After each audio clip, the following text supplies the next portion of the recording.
least it's maple syrup flavored. At least. It smelled really good when you made that. It always does. It never tastes as good as it smells. I'm not an oatmeal is person. like fine, but yeah, oatmeal is just, it's not that exciting. it's like below fine. Just barely. It's like it's fine. It's edible. like, Yeah. Yeah. It's almost fine. Mm-hmm. It's whatever. It's definitely no Captain Crunch. Gross. Why I is hate this Captain not Crunch. going? So I can look at you. Yours sometimes. goes way down and mine's just straight in. Yep. Maybe I'll do a little bit down. Maybe I should try There you an up. Why? So I can read my notes without being like. And then here it says. Yeah. I don't See? know. And then it gets up in there. I'm not ready. It's morning. Do I remember all these? Maryland, Indiana, Louisiana. Good job. Easy. Really good. Okay. That was good. That was a good warm up. I killed 2 whole pens. Oh. And they're dead. On just these? Mhm. Or Well- starting from the beginning from Harry Potter? Wait, is this just Twilight? This is just Twilight. Oh, wow. But I have never inked a pen so low of ink that it's run out before. You know what I could go for? Some chappy, some lippy. Heck yeah. Is that at a good angle? It looks crooked. You definitely have a higher house. Couch height. My couch height is high. Like mine goes to here and yours goes to like here. If you know what I mean. I do, but I don't know how to fix it. Yeah, down on. It's the same. It is the same.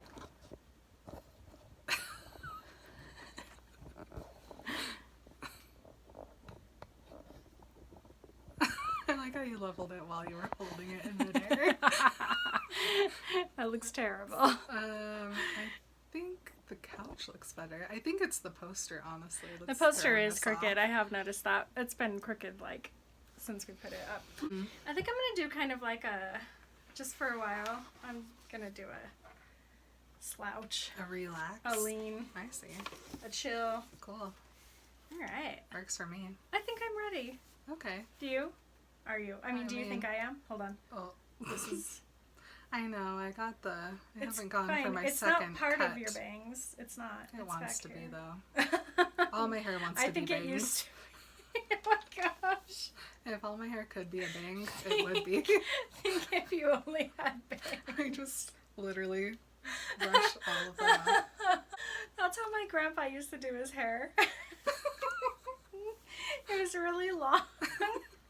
And he would just like lean over, he'd lean down, and then he would comb it all up and kind of like just stick it to his head and spray it and Yeah. stick and spray. Mm-hmm. And I think my dad or somebody tells a story about one time they went over to the house and he'd just gotten out of the shower and he just had this long hair down his back. And they were It like, would be like the ultimate layered down Yeah. hair.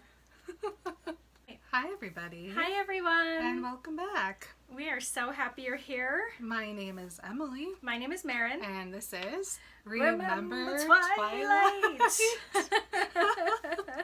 The Eclipse episodes. Oh my gosh, Eclipse is cool. Things are definitely happening in this book.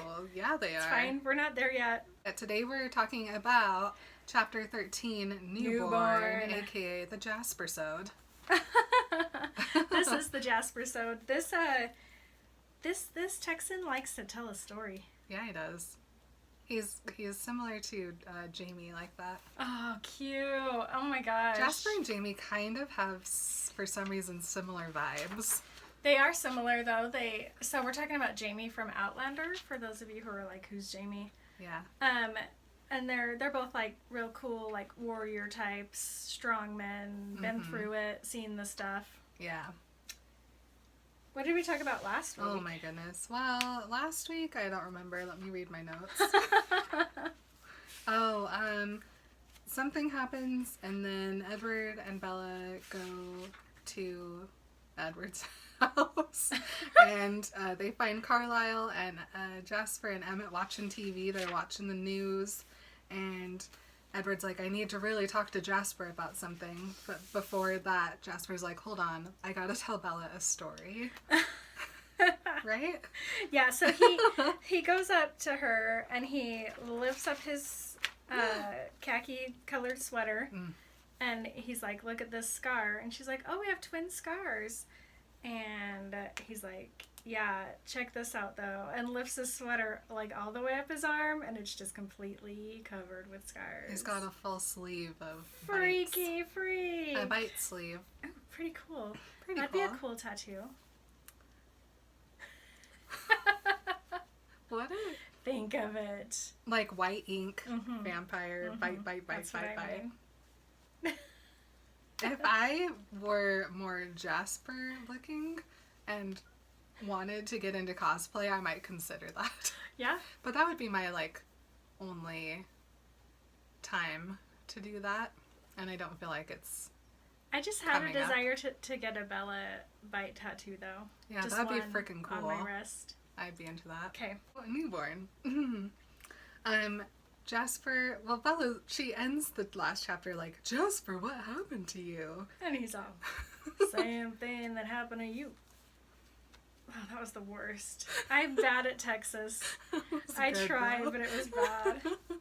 He tells her, obviously, I've been bitten 1,000,000 times. But we learn a vampire bite is the only thing that leaves a scar on a vampire skin. So he begins telling Bella how differently vampires in the South live than those like them in the North. And he has Bella imagine a map. Honestly, you know what? I didn't even know that Jasper could talk until this very moment. I think this is the first time I've ever witnessed him talking in 3 books. Did he talk while they were in Arizona? I don't think so. He talked to Alice. Oh, okay. I think he says like one thing total to Bella. And also he gets to be on charge of bathroom duty. Yeah, see, that's what I'm like, but I don't think they talked think he while they said were anything. going to the bathroom. He just walked her, hand on back, saying nothing. He's the weird cousin who doesn't ever talk, and then one day it's like an entire story. That's me. I'm that cousin. We're visualizing with Bella. We've got a map in our mind, and he wants us to think of every human life as a red dot on the map. Ew. Right? So obviously it's just a map of the population of the world. And apparently these dear southern vampires are constantly trying to take over the area with the deepest red color. Yep. Yes. And she's just like, ugh. Jasper, though, he's not worried about scaring Bella. No way. He knows. Because he can tell how she's feeling. He can kind of like, he sends out his little feelers and he knows that she's not freaking out. But Edward is like, stop it, you're going to scare her. Edward's just on the edge of his seat with a grimace. But Jasper's good. He goes until she does get wigged out and then he pulls it in a little bit. Yep. And the reason that they want the red area, obviously, is so that they can feed more while still being inconspicuous. Makes sense. Yeah. Let's see. Also, the less inconspicuous you are, the less likely it is that the Volturi will come and kill you. So, that's the cops. important. Yes, the vampire cops. I had such a, while I was reading this, because of our social climate right now, we're right in the middle of protesting. We're right in the middle of Black Lives Matter protests, which I'm so loving. It's making me feel so relaxed and happy that this is finally happening. And so I'm reading this and I'm like, oh no, the cops. Those vampire cops. Obviously, this is a very different lifestyle than Bella knows anything about or anything that Edward has ever told Bella exists before, so she is very interested. He continues saying a lot of vampires were trying to control large areas for themselves. Some of them had cool strategies, some of them had less cool strategies. But then one day, this one vampire called Benito came up with the coolest of strategies, and he began killing just entire covens and sometimes like multiple in one night. And this is happening in Texas. So yeah, and I was like, I think we're pretty safe here in our little small city. I think so. Yeah. That's bountiful. Nobody. I also had a feeling that I was like, oh, Emily's going to hate this chapter because it's just a story and a story. Did you hate it? I didn't hate it as much, but that's because I was more prepared. I'd already gone through the motions of writing notes of a story of a story. Okay. And so I did write some names down this time. Okay. So it's less boring. Okay. So Benito, he is doing this new thing called Newborn Vampire Army. Mm-hmm. Right? So obviously we kind of already know that newborn vampires are like a little bit more powerful than older vampires, but we don't really know much about it. But Jasper tells us that they're incredibly strong, they're fast, and they're just like crazy. So they're predictable and powerful. Yep, we know what they're going to do. Mm-hmm. But they can't be reasoned with, so it's kind of like...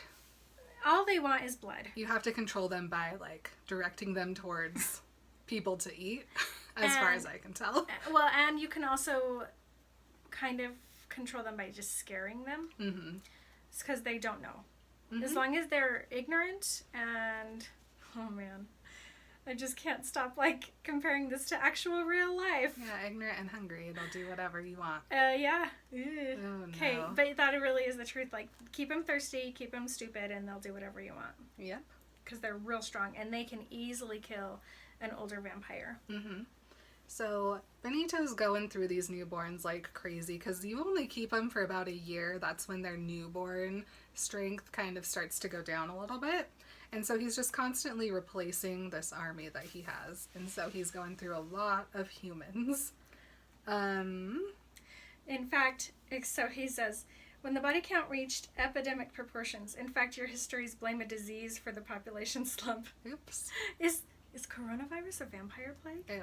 I mean... This is, out of all the conspiracy theories about coronavirus, this is my favorite one. Vampires. It's just vampires. I'm fine with I'm that, actually honestly. okay with it. I It would feels feel better. way safer. Me too. I'm way safer, actually. Either it's going to be a really quick death, or I'm going to be a vampire after, or nothing's going to happen to me. Honestly, either. All good. Yep. I will take. Oh my gosh. I'll take all three of those. Mm-hmm. Easy. So Benito, he takes over most of Texas and starts moving down into Mexico, and then all the vampires that are in southern Mexico are like, oh no, you don't. This is our spot. So then big wars start to happen. I hate wars. Yeah. They learn of his strategy, so they're all making newborn armies of their own. And like you said, so many people died because of this vampire war that they're like, must be disease. Okay, so this is when the Volturi finally come and step in. So the Volturi spend an entire year in Mexico just trying to find every vampire they can and killing them. And they do a pretty good job of it. They get almost everybody. But there's still a few left over. All of those ones lay low for a little bit, and then they are like, well, we don't want that to happen again. So how do we, like, continue our war without getting the attention of the Volturi? So they're still making newborn armies, but they're being more careful about who they're changing and where they're getting their people from, etc. Oh yeah, so all the wars continue, but on a smaller scale. And this is when Bella realizes that this is why Jasper was changed. And so he tells her yes, and begins to reveal his very racist personal history. Yeah. He was a 17-year-old living in Houston, Texas, when he lied to recruiters for the Confederate Army and told them that he was 20 so that he could fight in the American Civil War. He was 16. He was almost 17. Almost 17. That's just crazy. So... He was 16, and he was like, let me fight. Let me do it. Let me kill all the people who want to eradicate slavery. Mm-hmm. This is brainwashing and indoctrination. Oh, yeah. Somebody took this child and taught him that black people are, like, just property. Yeah. And he was like, okay. Yeah. That's how it happens. Yeah, so for those of you who don't know American history, this is when some states in the South were like, we love slaves, And the rest of the United States was like, we're done with that. And then they had a war about it. And this was in 1860, so Jasper's pretty old. And again, this war was really about control and about fear. Because all these people in the South were like, we don't want to get rid of our free labor. Yeah, I mean, they were all super rich, but none of them ever worked. And we don't want to know what a world is going to be like when suddenly all these people are equal to us. Right. Like, that's the people scary who... because we've treated them so poorly. Like, we don't want to face the consequences of our actions. Exactly. I mean, the people who we have literally just stepped on and killed every day, they're going to kill us. So they were scared, and they should be. They should have been. Yeah.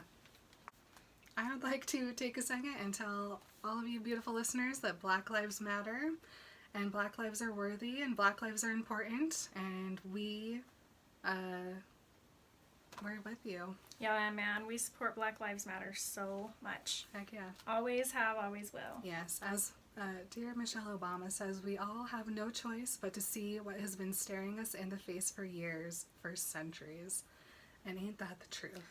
Yeah. This has been going on forever, and it's disgusting and makes me feel so icky that it took this long for something to finally... Well, something has started to now, change. but this fight is going to last just so long So still. long. There's still so many people who are filled with racism and hatred, and it's going to take a really long time to either teach them or for them all to disappear and go back to their hiding places. Go. We don't want you. We don't want racists. We don't want people who don't... It's not that I... Okay, hold on. You're going to have to edit this because that sounded terrible. But there's no reason for racism to exist. It doesn't make any sense. It's so dumb. So dumb. And we're aware that we are two white women who have incredible privilege, and that is why it was really important for us to add at the beginning of every of our episodes that we know that we can't provide a very diverse perspective, and we call for anybody who wants to use our platform to speak about this to send us an email or a voice message so we can get your voice heard too. Absolutely. We support you. We're here for you. Yep. Okay, back to Jasper. This guy. Jasper, we learned that he was always kind of charismatic in his life, and so he worked his way up to the role of a major very, very quickly, like before the first real battle happened. Yeah, and even though he was lying about being 20, even 20 was the youngest major in Texas. So our guy's got some strategy, at least. And he was on his way back from assisting in the evacuation of a city that they were about to have a fight in. And he came across 3 young girls. These girls were the most beautiful girls he's ever seen in his whole life. And he immediately knew that they were not people that were lost from the group he just moved, because he definitely would have remembered them. He looks at him for a little bit, and these 3 girls are just staring at him, and this one girl, she leans forward and does a big sniff. And Jasper's just sitting there on his horse like, this is fine. Another girl tells the sniffer to like cool it a little bit, and Jasper realizes that she's the one in control. She's the one in charge. Yeah, he can tell. One of his powers is that he can tell who everybody else kind of defers to, which is a cool thing to be able to know. Really useful for being a major in the army. Totally. So her name is Maria, and Maria notes how strong Jasper is and how he has a certain captivating quality to him. And she says that she wants to keep him, and the others leave Maria to do it herself because they kill him as often as they save him. So they leave and go to hunt. Jasper is feeling very confused about all of this because his instincts are telling him that there's danger from this tiny, tiny human, But his training is like, nah, I protect women. Like, what to do, what to do. He also slightly suspects that she might be a ghost. But he's not sure about that yet. Yeah. But when she asks him what his name is, he gives it to her, Major Jasper Whitlock, ma'am. And she just tells him, I hope you survive. And then she bites him. Oh my gosh. Wild. Jasper skips this part in the story because Edward is about to combust into his own personal flame. He just goes, a few days later. Yep, he begins his new life as a new vampire. So we learn that these 3 vampires are Maria, Nettie, and Lucy. And Maria has found the other 2 after a battle because they all are survivors. And Maria wants to reclaim her territory, and so they begin putting together an army, and they're being extra careful about who they turn. And Maria's looking for humans who are going to be really, really strong fighters. So she's going after all the tall boys. You too. She's not wrong. She has been training these newborns to fight and to avoid human detection. And she comes up with a reward system for those who do well. But Jasper doesn't tell Bella what they were rewarded with, so who knows? What do you think? Did she... Is that... It was like a sex thing? I think so. I mean, and food, I guess. You know, what everyone's motivated by. Yes, I just couldn't, like... It's an interesting thing to think of him being like... I don't know. Alice obviously isn't really bothered by this. It's just something that was Jasper's life, and he's not ever going to go back to it because he's never going to not be with Alice again. Yeah. But, like, what was his freaking life like? He's vague, and he just wants to tell the, like, overarching story, but it's like, was Maria, like... seducing him? Like, he comes home with, like, a particularly powerful newborn, and she's like, all right, let's go back I don't think to it the was bedroom, her specifically, but maybe one of the other girls, or maybe they just got a bunch of human women and were like, here you go. I feel so weird about this. I can't figure out what it would be, but I feel like it's got to be something messed up like that. It's vague, and I just wrote 2 E's after it because I was like, E. Yes. Okay. Maria is trying to do all of this carefully, but also quickly, because she knows that she only has a time frame of about a year. And when you put that much work into your army, you want to not have to replace people constantly. So, Jasper was the 6th person to join the army, and 4 more came pretty quickly after, and they would practice fighting against each other. And so, even still, they were just killing each other constantly. It's just a cockfight. Like, she's just like, all right, you 2 in the ring. Pretty and much. Jasper's just tearing everybody apart. Yeah, Jasper's the best at it. And so Maria puts him in charge of all the others, and he uses his powers to keep their casualties down so they're not killing each other as much. And, you know, so they're not also having to replace people as often. It's a good thing that Jasper is such a compassionate human being naturally. Because, man, I've said this before, but he could use his power for, like, such bad. I mean, like, he does not have to be good. Yeah. Well, and yeah, that's what he was using it for. I mean, as for... But still, even though he could use it to, like, kill all other vampires, he's using it to, like, calm everybody down so they have such a friggin' powerful army because he's using it to calm everybody down. Yeah, they end up with 23 trained newborns before they went after their first city, which is Monterey. And they took it super easily, and they just keep doing that for about a year. They just expand to cover most of Texas and northern Mexico, so that's all the same areas that Benito had gone after before. And so, of course, this gets the Southerners' attention again from southern Mexico, and they're like, hold on, we already went through this. Didn't you guys learn to stop doing this? But Jasper ends up being the only one from the original group to survive, aside from Maria.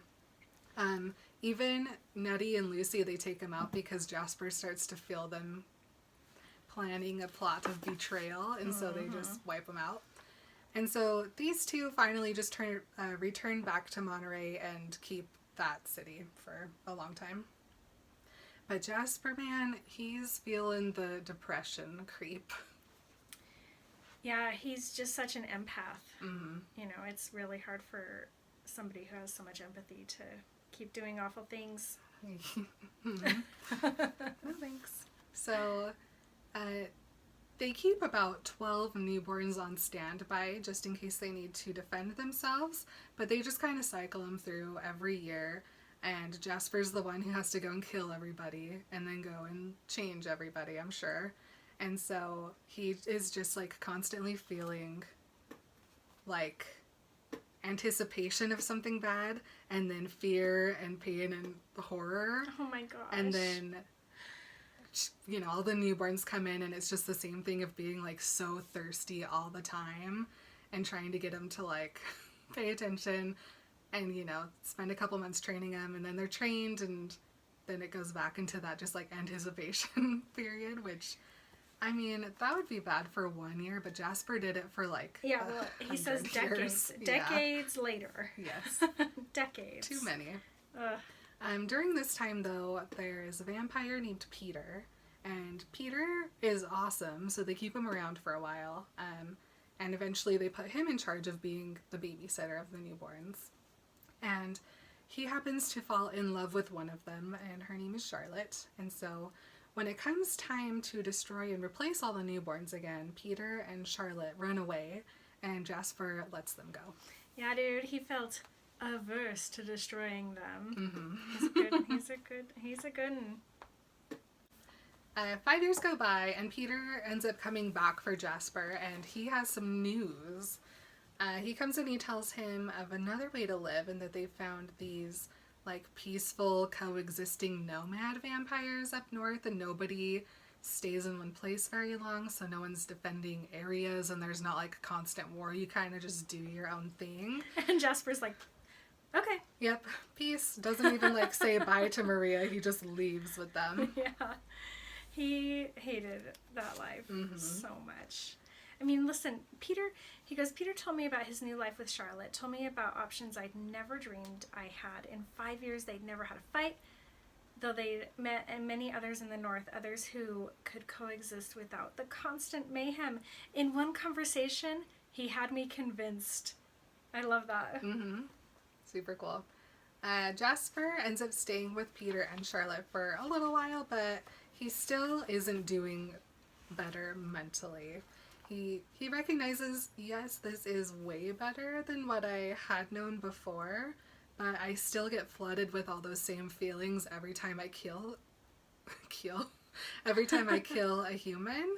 And so he just tries to like not hunt as frequently, but that's no good, because then when he does get hungry, he just goes kind of crazy about it.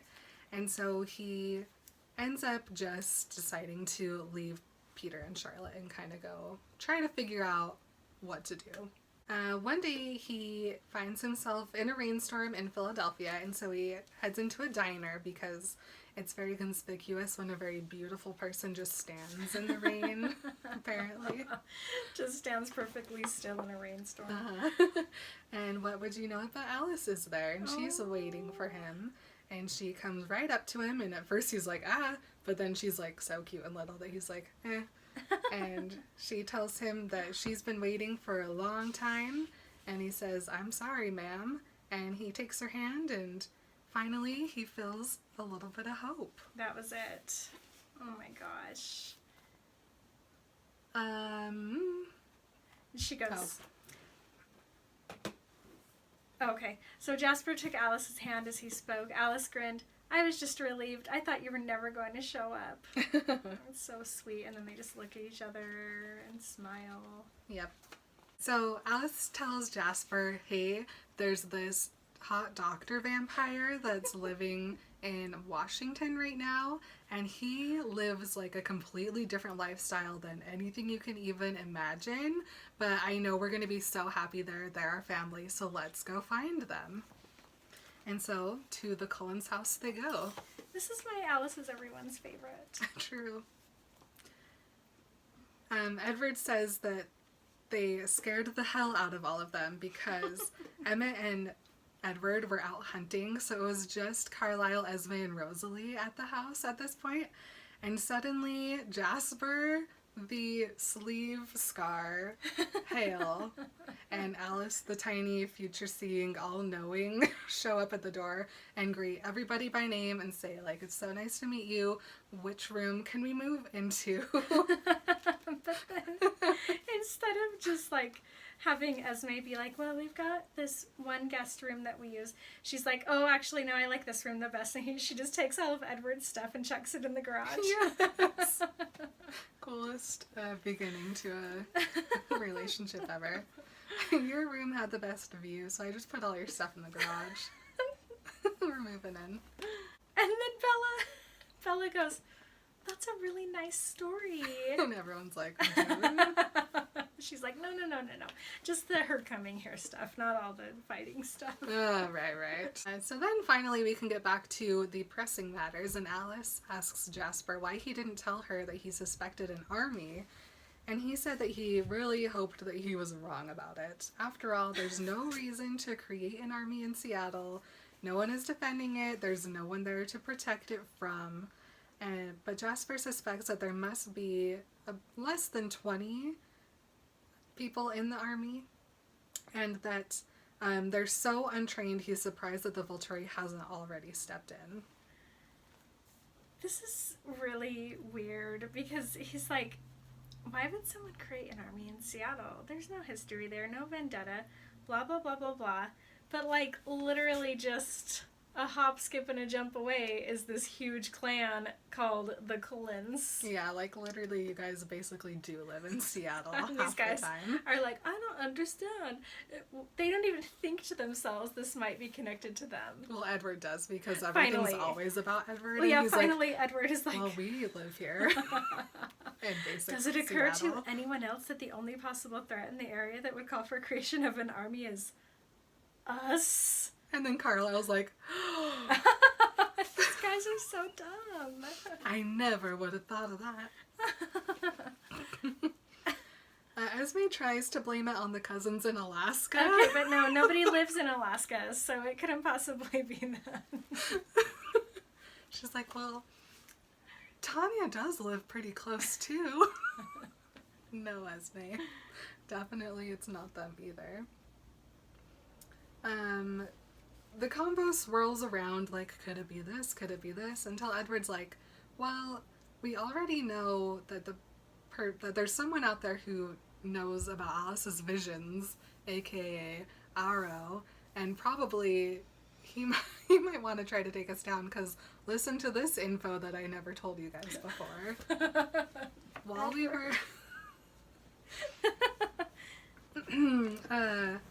were in Volterra, if you remember, Aro had this beautiful vision of me and Alice by his side, and he felt very jealous that Carlisle got to have us instead, and so he just might do something to try and, like, get us back. Okay, hold on a sec. I'm gonna scoot this up a little bit. Alright, Edward, you're being so 17 years old. You can't The help world it. does not revolve around you. I know, it's very hard, but stop it. Mm-hmm. Oh my gosh. Bella is understandably shook about this information, and Carlisle just doesn't believe that his old boyfriend, Aro, would do something like that, but Edward isn't so sure about that. No, Carlisle's completely right. They would never be this stupid. There would be zero reason. Mm-hmm. He's Edward. Yeah. Edward, honey. Jasper's like, no, Carlisle's right. The Volturi wouldn't, first of all, break their own rules, and second of all, be so sloppy about it. Yeah.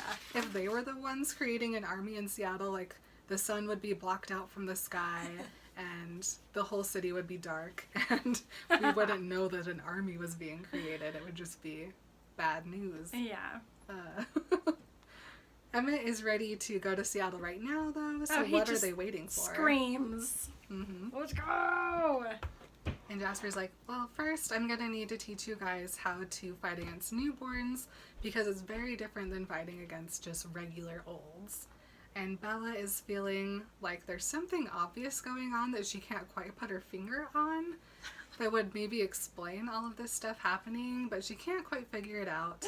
And Jasper says that they're probably going to need some help, so Carlisle gives Tanya a call. How come Bella isn't being very Bella-ish and realizing that this is all about her? She gets there. It takes her a minute, but she'll get there. While Carlisle is on the phone, Edward starts cursing out Laurent. And Bella remembers the last time that she saw him and that he told her that he was checking in on Bella for Victoria because she wanted to know how hard it would be to get to her and how protected she was. Because she's obviously still seeking revenge for James. But before Bella saw him, he spent about a year with the cousins. And that's a pretty long time. Carlisle gets off the phone and just stares out the window. So Edward has to be the one to tell everyone how the conversation went. And by everyone, I really mean Bella. Everyone else could hear. And he says that apparently Irina was a lot more involved with Laurent than anyone knew. And that the cousins say that they would be willing to come and help them if they'll let them kill all the wolves. Oh my gosh. Which Carlisle's obviously like, no, not gonna happen. Jasper's starting to get worried now. He is sure that they would be able to kill all the newborns in Seattle, but he doesn't know how many people they would also lose. Yep. And so Bella becomes a stare into the eyes of everyone in the room. I wonder who they would lose. Like, maybe Esme? She's Yeah. not, like, the strongest. Right. And she doesn't like fighting. And maybe Carlisle, too. Because he'd try to protect Esme before everybody else. That's true. I know Jasper's super afraid of losing Alice, of course. Mm-hmm. I don't think we'd lose Rose or Edward or Emmett. Nah. So. Those guys are pretty solid. I think it'd be Carlisle and Esme, honestly. Oh, sad. No So, way. We can't lose them. not They're worth Mom it. and Dad. Nope. Yep. And thus concludes the chapter. Oh, they're figuring stuff out. They're going to solve problems. I can't wait. Mm-hmm. All right. Well, thank you for joining us this week on Eclipse. Heck yeah. Hold on. Hold on. I was going to let everybody know that starting next week, the book, The Short Second Life of Bree Tanner, it starts on the first page of this book. The Short Second Life of Bree Tanner starts on the first page of chapter 14 of Eclipse. That's where they start. That's where they start matching up, and I'll make sure you guys have all the page numbers for what pages go with what chapter. But next week we're starting on Short Second Life of Bree Tanner. Heck yeah, I can't wait. I'm excited. Pretty cool. Anyway, so thank you for joining us. Yes, this has been Remember Twilight. With a special Remember Eclipse. Yes. And be cool, and remember, Black Lives Matter. Bye. Love you guys. Bye.